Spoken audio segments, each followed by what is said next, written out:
Welcome to the Sheffield Sunday As Bill Sees It meeting. This is a main share meeting, and today is with great pleasure and much gratitude.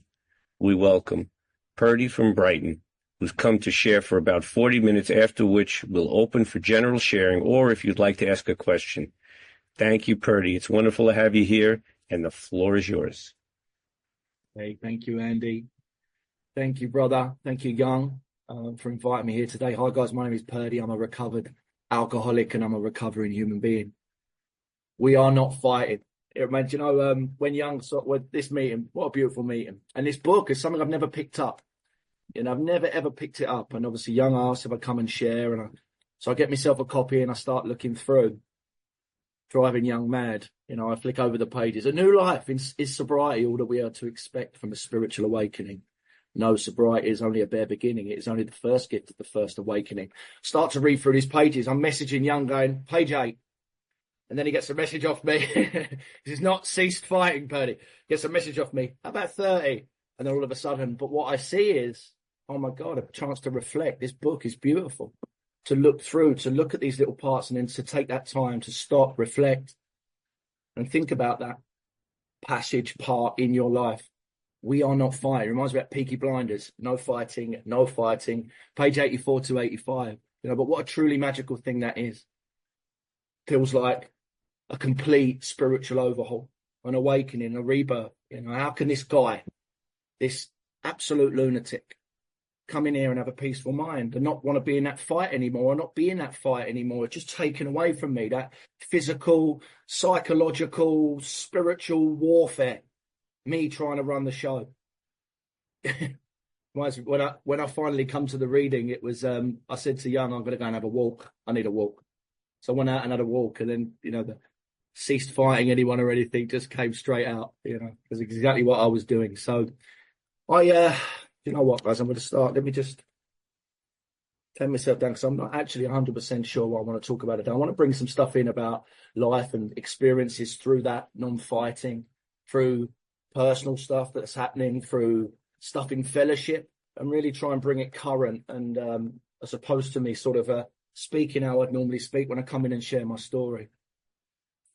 God, I have no idea where I'm going. I do not see the road ahead of me. I cannot know for certain where it will end, nor do I really know myself, and the fact that I think I'm following your will does mean that I'm actually doing so. I believe that the desire to please you does in fact please you. And I hope I have that desire in all that I'm doing. I hope that I never do anything apart from that desire. I know that if I do this, you will lead me by the right road, though I may know nothing about it. Therefore, I will trust you. Always. I will trust you always and not be lost in the shadow of death. I will not fear you, for you are ever forever with me, and you will never leave me to face my perils alone. Amen. So, yeah. Not fighting anymore, not fighting this debilitating disease that I just want to fight everything. It's so scary, that loneliness, that debilitation of self. I couldn't speak. I had no voice when I came in here. In fellowship, you guys gave me a voice. This book, this fellowship, this relationship with God has completely changed my life. I wanted to tear the noises out of my head. I remember that feeling. If I just can't take any more in. I can't take any more in. I'm so full of lies and deceit and manipulation and avatar that I've created to get myself out of trauma. I've worked out in this program, it's to get myself, I don't want the pain that I suffered so I build this character of self. And it's by God's grace that I've been rocketed into this fourth dimension of living where I can be daddy again, I can be of service. I can start to appreciate the now, be here now in a place of love, not fear. So many beautiful things do that in this fellowship. That silence at the beginning where we pray, to think that at some stage you guys prayed for me to come in here. And when I close my eyes now in that start, at the start, I feel it. I pray for someone. I genuinely wanted to come in and find recovery. Me and Andy were on a meeting the other night, and saw something that I'd never seen before. And it was a woman. She came in and she was the host. And after everyone shared, she said, "Thank you. We appreciate you're here. If we can just take a moment." And there was a pause and there was a silence before she introduced the next person to come in and share back. Wow. It felt incredible. It really did. So many answers are in that silence, and this spirit life is not a theory. We have to live it. These beautiful steps, 1, 2, and 3. I can't, he can, let him. 100% convinced without a doubt that my life run by Purdy can hardly be a success. Do this step 4, this moral inventory, or I get to see the truth, my part. If I don't heal from what hurt me, I'll keep bleeding over people that never cut me. And this heart, Young speaks about it, starts to soften. And it does. It's awareness. 4 and 5, I'm getting right with myself. 6 and 7, the spiritual seesaw. Love in my heart from 8. Amends in 9. Getting to that 10, which is obviously what we're going to talk about today, but that close conscious contact with God. Meditation, close conscious, all difficult at the start because it's so noisy. Everything's so loud.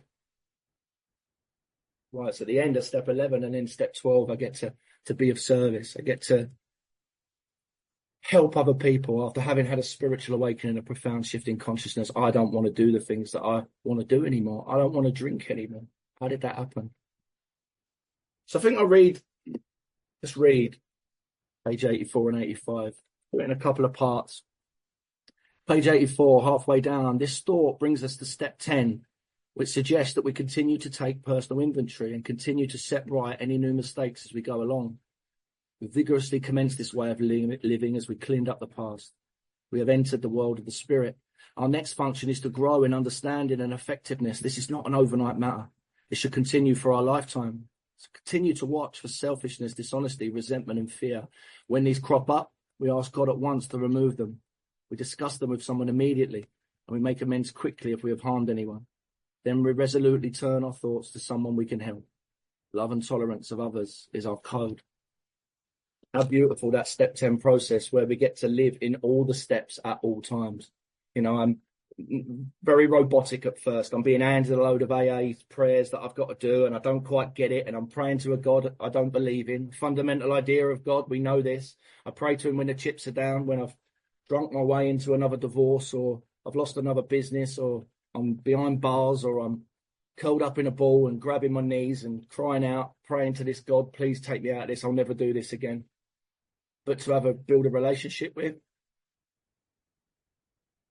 didn't start that until it comes in here in that 6 and 7 process. And step 10 allows me to, in that moment, 10, 11 and 12, 10 lets me know that I'm in 6. I'm in me. I'm in the reason I've got pain and suffering and hurt. And the reason I'm feeling the way is because of my character defects, because of who I am.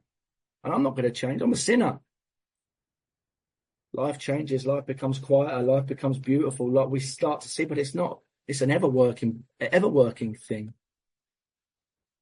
I get to do that in 6 and 7. I get to distribute me to God, build a relationship with, truly enter the world of the spirit. And that's step 10. I know I'm in step 6. I have to move it to step 7. I do that because I come to believe in a power greater than myself 2. I hand it over to the care of God in 3. I have that conversation with God in 5. I do that through my conscious contact with God in 11. I lean into step 12, which keeps me so far removed from 1. To work that program like this, it's a way of living. And that prayer life, that has changed. It's gone from a huge set of prayers that I used to sort of reel off and, grant me the serenity and God, I offer myself to thee to build with me. I understand and I get those prayers, but it's more of now a feeling. It's more now of a conversation with. Morning. And I start to talk and I start to open my heart up. And sometimes I get to have a little cry. Not self-pity, just an emotional feeling from within as I start to build this relationship with this energy, this power, this God. The truth is revealed, for me in that confession, in that silence. I felt and witnessed spiritual experiences and guidance when I'm in there. And pray now. 6 and 7 for me is, God, I'm willing that you should have all of me, good and bad. I pray that you now remove from me every single defect of character. God, remove my self-loathing, my self-seeking that's keeping me drenched in self, shut off from the world and feeling less than. For days and days and weeks. Remove this selfishness. I'm not considering anyone's feelings. I'm just driven on what Purdy wants, what I think, what I need, God. Remove this dishonesty, this lying, my fabrication of the truth to get what I want. Most of the time, God, so I can feel how I want to feel. Please take it away. Remove my lust. I'm never thinking about the other person. I'm just driven by sexual wants and a need for closeness. But it's because I want to be wanted. I need to be loved. I'm a love junkie. That's what I am, God. I want to feel that. I want to feel that warmth. I want to feel that closeness. Remove it, please. Remove my anger, my acting out on my emotions with absolutely no pause whatsoever. Retaliating because I want it my way. God, remove this fear of loneliness. Oh my God. Fear of rejection, fear of not being wanted or loved. Take them all. Because it stands in the way of my usefulness to you and my fellows. And strengthen, please, God, strengthen my humility. I'm no more than, I'm no less than. I want to be helpful wherever I can. I want to be there for people. I don't want to judge people. Strengthen my unselfishness and my helpfulness. Put others before myself. Let me have a generosity of spirit. Strengthen my integrity and my honesty, and help me live in the light, in the truth, instead of polluting my mind with all the nonsense, the lies, fabrication. God, strengthen my intimacy, my true connection, my patience and my forgiveness. Strengthen my love, our greatest energy, to be kind and considerate and accepting.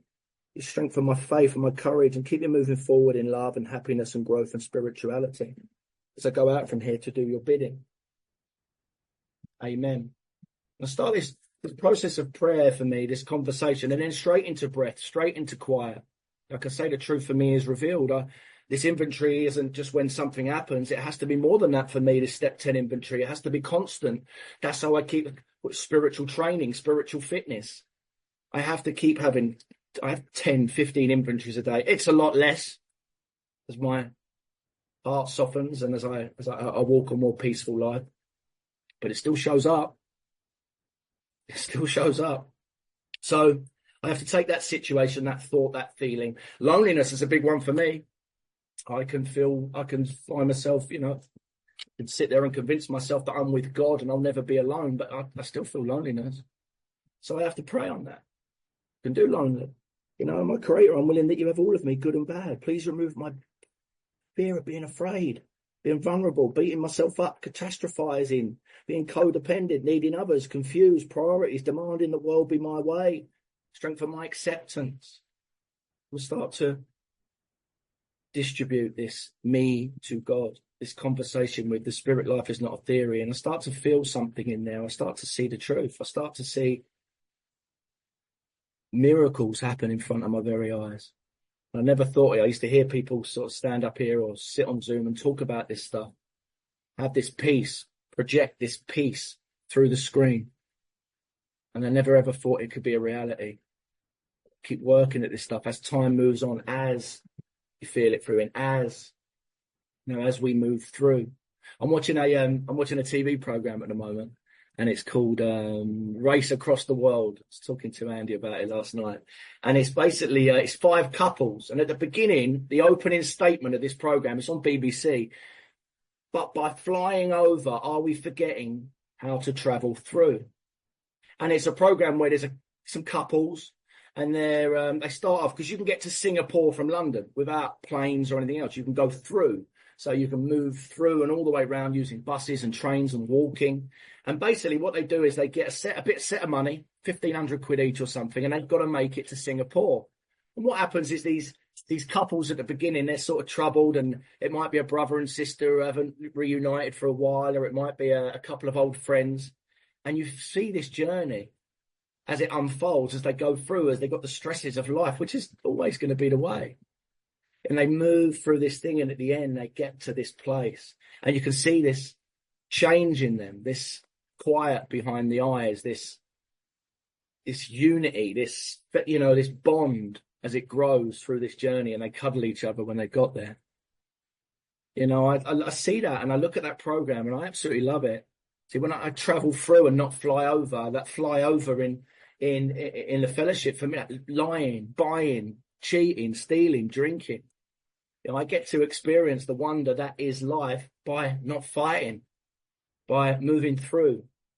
In life, I I get to experience this. There's been many spiritual experiences that have happened to me through this process of letting go, through this process of not fighting anymore. Speak about one quite a lot, which is the woman with the beat shut and number 9. But I remember it. I remember being in self. I remember being caught up in this. I can't do this. I don't want to do this. And it's sucking the life out of me. And I lean back into the steps. I lean back into step 2. I lean back into coming to believe that there might be a power greater than me out there. And I go and connect with this universe, this thing that just is. It just is. It's the truth. The wind, the thunderstorms, the rain, the lightning. It's the truth. Right there. It can be violent. It can be calm. It can be whatever it is. It just is. So I need to connect to that. So I connect to it. Something happens. A woman walks around the corner and she reaches her hand out to me, a total stranger. What if God was one of us? She offers me a beach hut. I remember coming back up to my flat and having that first real overpowering experience of, wow, what just happened then? Total stranger has just offered me a beach hut for me and my kids to go and play in whenever I want. And I was sitting here thinking to myself, I want a drink, to connecting with a spiritual life. And all of a sudden, this thing opened up and I see it. People on a bus. I gave up the cars and the big £200,000 a year job, and Purdy being the director and the running, the eight of everything. The liar, the manipulator, the being the guy, doing whatever, that life.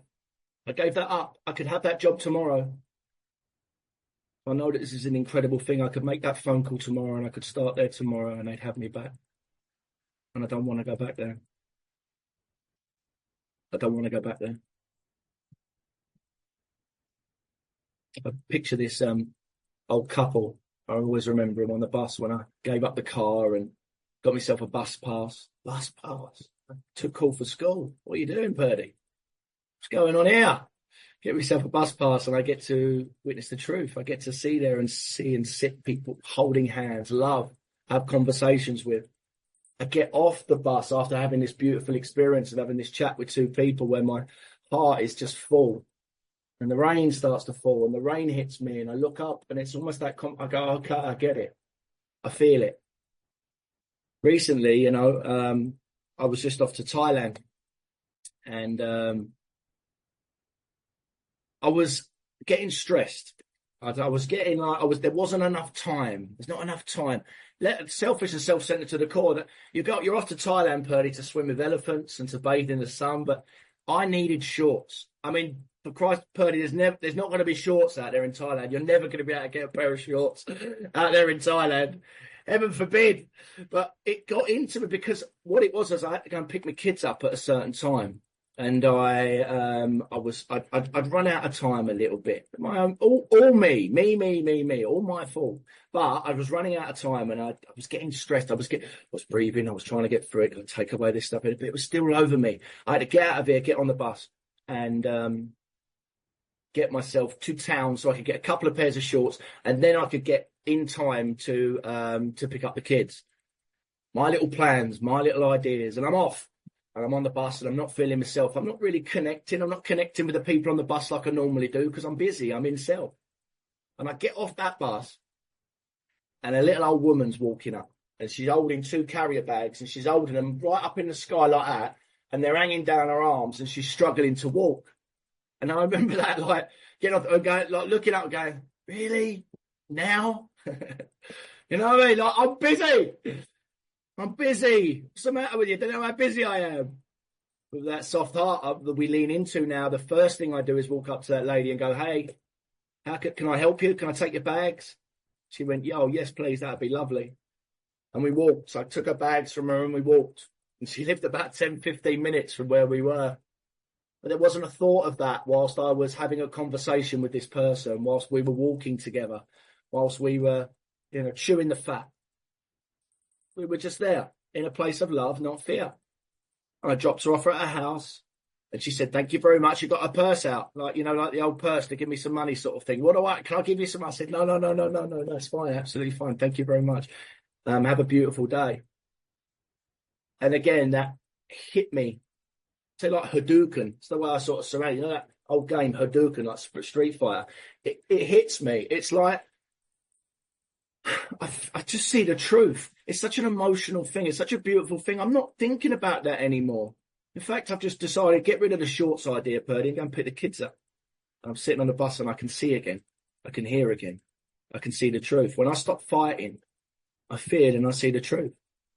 When my actions and my behaviours change, I get to see the truth. On holiday, when I went on holiday, I'm kind, I'm compassionate with staff, and I want to help. I want to in any way that I can help. That fight has gone.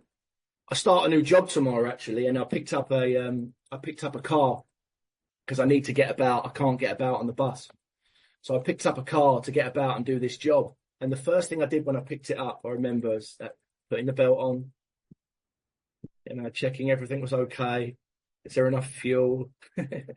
And it sounds really daft, but I just didn't do any of this stuff. It just wasn't there, and just to drive. And I remember driving, a friend Laura came down for the weekend and we went to Arundel, and there's this bypass where you're sitting there and the traffic goes about a mile long, but not if you dart up the left-hand lane. You can dart up the left-hand lane at 80, 90 miles an hour, and then right at the last minute, just as the traffic lights are going to change, you can cut in, beat, put your fingers out the window, call everyone all the names under the sun, and you'll get there a lot quicker.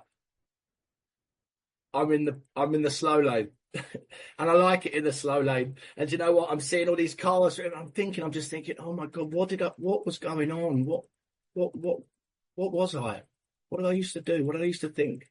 And you start to think this stuff just in whatever was going on. I didn't have an opportunity to sit back. When I stopped fighting, I get to see this truth, and it's incredible. In fellowship, in sponsorship, we get to see the truth. Gorgeous, absolutely beautiful to be able to be calm, to listen, to support, to understand purpose. We know we've been there and we don't feel that way anymore. Meetings, love and tolerance of others is our code. Stop fighting, Purdy. People, I remember there was a guy came on once, spiritual cartel. You can't, I'm like, this has got to be done a certain way. When I speak my truth. A guy came on and he did a reading. And it was the clean time countdown. And he went, right, we've had this beautiful meeting. As I see it, everybody's different, Purdy. We have this beautiful meeting. He comes on to read the clean time countdown. And he goes, is anyone multiple years, 18 months, 9 months, 6 months, 4 months, 12 months, 3 months, is anyone? And it was over in about a second. Couldn't breathe. How could he? How could he do this? How could he do this? And we start to go on this process, we get this opportunity to close our eyes. Bless him. Bless him for coming in. Bless him for speaking up. Because I couldn't talk when I came into this place. How dare I? How dare I judge what Purdy wants? Wheel of Recovery. Oh my God, there's another one. I remember that we do a Saturday night Wheel of Recovery where we spin 50 different topics. And I used to do this on another meeting when I was sort of 2 months, 3 months sober. And I come up with the idea that I'm going to put music to it. I'll tell you what would be really nice is if we have music. We're not a glum lot. People can come in, they can have a boogie, they can have a dance, we can listen to them, we can talk on topic. So Purdy has this great idea that he's going to tell the whole world about it. We had garage night, we had house night, we had hacienda night, we had hip hop night. And I didn't just send the flyer out to the groups, I sent the flyer out to every single person in my contact list. They had to come. They had to see this. And I started, there was 100+ people on the meeting and I'm sitting there ready to start. And I go to press play and nothing happens. And everyone's sitting there and there's a nice quiet on the screen. I'm like, 1 second, guys. Sorry, I'm just clicking the buttons and I'm going, nothing was working. Absolutely nothing was working. It was completely frozen. Right, give me 1 minute, guys. I tripped over the table. So I end up on there, I bang my leg, I'm trying to get the wires across. I plugged the wire into my stereo. The stereo, as I plugged it in, has gone, started making all these noises. I'm sorry, guys. 6, 7 minutes in, a room. Everyone waiting for the big show that Purdy was going to put on, that I wanted everyone to see and be. And it comes from a place of love. But when I start to run the show, these things happen. God teaches me. And there was a moment where I had to just get quiet and say, guys, give me 1 minute, and go over and get on my knees and say, thank you. Thank you. Reminds me of page 133. Just come to my head now. I'm going to read it because it come into my mind. We are sure God wants us to be happy, joyous and free. We cannot subscribe to the belief that this life is a vale of tears, though it once was for many of us. But it is clear that we make our own misery. God didn't do it. Avoid then the deliberate manufacture of misery, but if trouble comes, cheerfully capitalize in it as an opportunity to demonstrate his omnipotence. Thank you, God. Thank you for showing me that I'm a complete and utter idiot. I will never do that again. And we learn from it, and that's what we do in this place, huh? That's what we do. That's what we do. I get to see the truth. Love is a playground, not a battlefield. And I can quite easily get in that battlefield all time with so many different things. Flyers. People deleting flyers at the start. How dare they? I'm trying to help people. I'm trying to help people here. What is wrong with them? And then I get a little bit more spiritually well as I see it months in and months in. And then I can sit there and put my hands together and I'll go, well, they're just, they're not spiritually well. They're still sick. They need to work their program. Wow, who am I? Just let it go. No more fighting. I don't want to fight no more. And I need to stop this fight. Because when I stop this fight, I see the truth. Every single time. And let go and let God. What else is there? Let's think about it. GCs. There's another one. Group conscience. I tell you what, it's a beautiful thing, the group conscience. It really gives you an opportunity to, and that's what traditions and everything else, fantastic. Things may not go your way. Oh, well, there's a few scenarios. There was someone that came in when we had spiritual cartel, and they came up with the idea that they wanted the GC to only be 2 hours long. At 2 hours, it stopped. You come in and you say your voice. We're a big meeting. We've got a lot going on. I feel this. And it was voted in. But there's that opportunity, that point when the group speaks, that you can put your hands together and go, okay, and then let it go. I was on there the other night. I didn't get voted in. Didn't get voted into a position. I wanted a position. I put myself up for it, and I didn't get voted in. Me, I didn't get voted in. I am spiritual cartel. And I don't mean that. It's not from a place. I want everyone. I'd give service to everyone before me, and I want everyone to be okay. Oh my God! But it brings it up. It brings up that old. My mind wants to lie to me. Wants to convince me that I'm not enough. That's what it is. The trauma. No one loves me. I'm not good enough. It all comes back into play. And through prayer and through meditation and through getting quiet and stop fighting, I get to get in the truth again. I get to see the truth. I remember someone ringing me up once for Spiritual Cartel, and they said, hey, Purdy, I like your flyers and stuff, mate, but I don't know who you think you are, but Spiritual Cartel is massive, and the CA logo is tiny in the corner. And with this piece of, I've never even thought about that. I'm just trying to get things on the flyer to make it look, but I didn't think, but do you know what? It's how wonderful to be in a position. I said, oh my God, thank you so much. Do you know what? I've never even thought about that. What I'm going to do is I'm going to redesign all the flyers. Total stranger. I don't even think it comes on Spiritual Cartel. I'll redesign all the flyers and I'll get the logos exactly right, because it's nothing bigger than fellowship. And I'll get the logos right. I'll take it to the group conscience. I'll ask the group what they want to do. And the group came back and they voted that that's what they want to do. And all the flyers were changed. Just from that simple conversation. How wonderful. It's not a fight.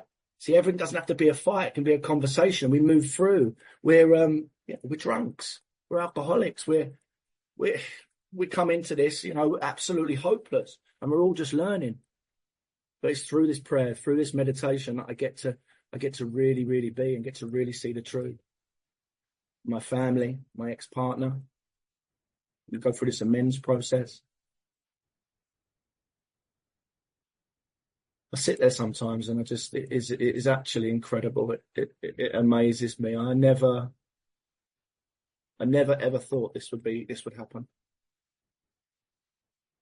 No chance in the world that I would be able to get back what I lost because of what I did, because of the person that I was, because of the fight that was in me with anything and everything. Just wanted to fight the world when it wasn't going my way. Oh my God. She left me and because I left her a stranger, she said to me, you're taking a piece of my heart. You're breaking my heart. Every time you promise me that you're going to change, you're breaking my heart. And you're taking a little piece of my heart with you every single time you do it. And I was sorry in that moment. course we were. You know, I'm sorry, I'll never do this again. Frothy emotional appeals, contracts, you know. And I'd do it again, and I'd do it again. And then she left me, and it was a year and a half after she left me, she met someone else. How dare she? And I was so angry. Still in it, still drinking. I bumped into a restaurant. I went into a restaurant, they were there. Walked up to the bar, ordered 6 tequilas, turned round, drunk them, and who is that person? I tore that restaurant apart.